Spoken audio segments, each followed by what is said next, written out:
చూడండి ఈరోజు lunch with balanced డైట్‌లో ఏమేమి పెట్టాను. రైస్‌లో కార్బోహైడ్రేట్స్ ఉన్నాయి. ఒక బౌలే తినాలి. పప్పు, పప్పులో ప్రోటీన్ ఉంటుంది. ఒక కప్పు పప్పు, పెరుగులో ప్రోటీన్, కాల్షియం, ఏ విటమిన్, బి12 విటమిన్, ఫ్యాట్ ఉంటుంది. గోంగూర పచ్చడి. ఈ గోంగూర పచ్చడిలో C vitamin, A vitamin, fibre ఉంటుంది. రోజు గోంగూర పచ్చడి తిన్నారనుకోండి, మీకు జీవితంలో కళ్ళజోడు అనేది ఉండదు. ఎందుకంటే ఏ విటమిన్ ఎక్కువగా ఉంటుంది. టమాటా పచ్చడి. ఇది ఎండుమిర్చి టమాటా పచ్చడి. ఏ విటమిన్, సి విటమిన్ మరియు ఫైబర్ ఉంటుంది.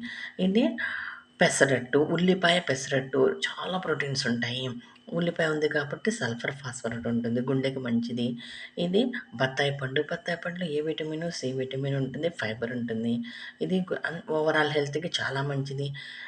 మీకు వీడియో నచ్చితే సబ్స్క్రైబ్ చేయండి. నేనేమన్నా న్యూట్రిషియస్ వాల్యూస్ గాని, విటమిన్స్ గాని మర్చిపోతే కామెంట్‌లో తెలియజేయండి. Thank you for watching video.